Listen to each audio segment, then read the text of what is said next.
ভাতা পরিশোধে উদ্যোক্তাদের বিশেষ ঋণ দেবে বাংলাদেশ ব্যাংক। মেট্রো সহ সব রেলে শিক্ষার্থী বৃদ্ধদের 25% ভাড়া ছাড়। স্থানীয় নির্বাচন নির্দলীয় হবে কিনা তা নির্ভর করছে সংসদের ওপর। মাদকের বিরুদ্ধে মাদকসেবী যুবকের মাইকিং, এলাকায় চাঞ্চল্য। এনসিপির নেতাদের সঙ্গে সাক্ষাৎ করবেন মার্কিন সহকারী পররাষ্ট্রমন্ত্রী। দর্শক, গ্রামের কাগজের সকালের সংবাদে আপনাকে স্বাগত। সাথে আছে আমি প্রত্যাশা আক্তার নিশা। শুনছিলেন প্রধান শিরোনাম, এছাড়াও রয়েছে রাশিফল। এবার চলুন যাওয়া যাক মূল আয়োজনে। রপ্তানিমুখী শিল্প প্রতিষ্ঠানে চলমান শ্রমিক অসন্তোষ নিরসনে বেতন ভাতা পরিশোধের জন্য উদ্যোক্তাদের বিশেষ ঋণ সুবিধা দেওয়ার সিদ্ধান্ত নিয়েছে বাংলাদেশ ব্যাংক। মঙ্গলবার একটি সার্কুলার জারি করে বাণিজ্যিক ব্যাংকগুলোর প্রধান নির্বাহীদের কাছে পাঠানো হয়েছে। সার্কুলারে বলা হয়েছে, সচল রপ্তানিমুখী শিল্প প্রতিষ্ঠানের সংশ্লিষ্ট প্রতিষ্ঠানগুলো অনুকূলে বাণিজ্যিক ব্যাংকগুলোকে তাদের সচল রপ্তানিমুখী শিল্প প্রতিষ্ঠানের গ্রাহকদের বিশেষ ঋণ সুবিধা দেওয়ার নির্দেশনা দেওয়া হয়েছে। প্রত্যেক প্রতিষ্ঠানকে সর্বোচ্চ তাদের শ্রমিক কর্মচারীদের 3 মাসের বেতন ভাতার পরিশোধের সমপরিমাণ ঋণ দেওয়া যাবে। ঋণ পরিশোধের জন্য 3 মাসের গ্রেস পিরিয়ড সহ 1 বছরের মধ্যে তা করতে হবে। ঋণের বিপরীতে বাজার ভিত্তিক সুদ হার প্রযোজ্য হবে। বেতনের অর্থ ব্যাংক সরাসরি শ্রমিকদের ব্যাংক হিসাবে পাঠাবে। উদ্যোক্তাদের সরাসরি ঋণের অর্থ দেওয়া হবে না। এর আগে বাংলাদেশ পোশাক প্রস্তুতকারক ও রপ্তানিকারক সমিতির একটি প্রতিনিধি দল কেন্দ্রীয় ব্যাংকের গভর্নরের সঙ্গে দেখা করে আসন্ন ঈদের আগে শ্রমিক কর্মচারীদের বেতন ভাতা পরিশোধের জন্য বিশেষ ঋণ সুবিধা চেয়েছে। কেননা অনেক তৈরি পোশাক শিল্পের শ্রমিকরা তাদের বেতন ভাতার দাবিতে আন্দোলন করছেন, ফলে শ্রমিক অসন্তোষ বেড়েছে। এ কারণে ঈদের আগে রপ্তানিকারকদের এই ঋণ সুবিধা দেওয়া হচ্ছে।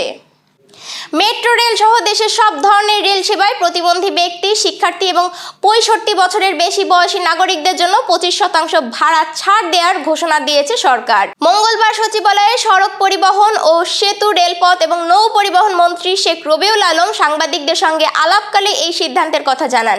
তবে এই সুবিধা কার্যকর হতে কিছুটা সময় লাগবে বলে তিনি উল্লেখ করেছেন। ভাড়া ছাড়ের প্রক্রিয়া সম্পর্কে মন্ত্রী বলেন, অনলাইনে টিকিট কাটার ক্ষেত্রে বিশেষ অপশন রাখা হবে। 65 বছরের বেশি বয়সীরা পরিচয়পত্র, আইডি কার্ড দেখালে এই ছাড় পাবেন। এছাড়া ভ্রমণের সময় এবং টিকিট সংগ্রহের ক্ষেত্রে শিক্ষার্থী ও প্রতিবন্ধীদেরও সংশ্লিষ্ট পরিচয়পত্র প্রদর্শন করতে হবে। প্রতিবন্ধীদের ক্ষেত্রে সমাজসেবা মন্ত্রণালয় থেকে দেওয়া কার্ডটি কার্যকর হবে। তবে বীর মুক্তিযোদ্ধারা এই সুবিধার আওতায় থাকবে কিনা সে বিষয়ে আজ কোনো আলোচনা হয়নি বলে জানান মন্ত্রী। রেলের সার্বিক উন্নয়ন প্রসঙ্গে শেখ রবিউল আলম বলেন, আমরা রেলের সেবার মান ও গতি বৃদ্ধি করতে চাই। বর্তমানে চলমান প্রকল্পগুলো দ্রুত বাস্তবায়নের পাশাপাশি নতুন কিছু প্রকল্প নেওয়া হচ্ছে। এর ফলে রেল আরও শক্তিশালী, জনবান্ধব ও মানসম্মত হবে। আসন্ন ঈদ উল ফিতর উপলক্ষে যাত্রী চাপ সামলাতে 85 থেকে 86টি লোকোমোটিভ ইঞ্জিন ব্যবহারের চেষ্টার কথা জানিয়ে তিনি বলেন, এটি সম্ভব হলে কোনো শিডিউল বিপর্যয় হবে না এবং অতিরিক্ত যাত্রী বহন করা সহজ হবে। নির্বাচন কমিশনার মোহাম্মদ আনোয়ারুল ইসলাম সরকার বলেছেন, স্থানীয় সরকার নির্বাচন নির্দলীয়ভাবে হবে কিনা তা নির্ভর করছে জাতীয় সংসদের উপর। মঙ্গলবার নির্বাচন ভবনের নিজ দপ্তরে সাংবাদিকদের সঙ্গে আলাপকালে তিনি এই মন্তব্য করেন। অন্তর্বর্তী সরকার স্থানীয় সরকার নির্বাচন নির্দলীয় করতে অধ্যাদেশ জারি করেছে। নির্বাচন কোন পন্থায় হবে জানতে চাইলে এই নির্বাচন কমিশনার বলেন, জাতীয় সংসদ সিদ্ধান্ত নেবে যে স্থানীয় সরকার নির্বাচন দলীয় হবে নাকি নির্দলীয় হবে। সিটি কর্পোরেশন নির্বাচন নিয়ে তিনি বলেন, মেয়াদ শেষ হওয়ার পূর্ববর্তী 180 দিনের মধ্যে নির্বাচন করার বিধান রয়েছে। ভেঙে দেওয়ার পরবর্তী 180 দিনের মধ্যে ভোট করতে হয়। সরকার এখন যে অনুযায়ী ব্যবস্থা নিতে বলছে, নির্বাচন কমিশন ইসি সেভাবে ব্যবস্থা নেবে। ইসির কাজ ব্যবস্থা করা। অন্য আরেক প্রশ্নের জবাবে তিনি বলেন, সংসদের নারী আসনের নির্বাচনে আনুপাতিক হারে দলগুলো আসন পাবে। বনার ঈশ্বরদীতে মাদকসেবী এক যুবক এলাকায় মাইকিং করে জানিয়েছেন, এখন থেকে তিনি নিজে মাদক সেবন করবেন না ও এলাকায় কাউকে মাদক সেবন করতেও দেবেন না। ব্যতিক্রমী এই ধরনের মাইকিং শুনে এলাকার মানুষজন বিস্মিত হয়েছেন। অনেকেই এই নিয়ে নানা মন্তব্য করছেন। এই মাইকিং এর একটি ভিডিও ফেসবুকে ছড়িয়ে পড়েছে। মঙ্গলবার ঈশ্বরদী পৌর শহরের ইস্তা এলাকায় এই মাইকিং এর ঘটনা ঘটে। ওই যুবকের নাম ফাহিম হোসেন। তিনি ইস্তা মসজিদ মোড় এলাকার বাসিন্দা। মাইকিং এ ফাহিম হোসেন বলেন, এই এলাকার সকল মাদকসেবী ভাইদের দৃষ্টি আকর্ষণ করে বলছি, আজকের পর থেকে কেউ এলাকায় মাদক সেবন করতে আসবেন না। আমি নিজেও মাদক সেবন করি, আজকের পর থেকে আর সেবন করব না। কেউ যদি আমাকে মাদক সেবন করতে দেখেন তাহলে পুলিশে ধরিয়ে দেবেন। এই বিষয়ে জানতে চাইলে তিনি বলেন, আমি নিজে 350 টাকা খরচ করে পৌরসভার 9 নম্বর ওয়ার্ডের 4টি গ্রামে মাইকিং করেছি। সোমবার রাতে মাদক সেবনের সময় কয়েকজন মাদক সেবনকারী আমাদের অপমান করে। তাদের প্রতি ক্ষুব্ধ হয়ে আমি নিজের টাকা খরচ করে মাইকিং করছি। আমি আর নিজে মাদক সেবন করব না। জাতীয় নাগরিক পার্টির নেতাদের সঙ্গে সাক্ষাৎ করছেন মার্কিন সহকারী পররাষ্ট্রমন্ত্রী এস পল কাপুর।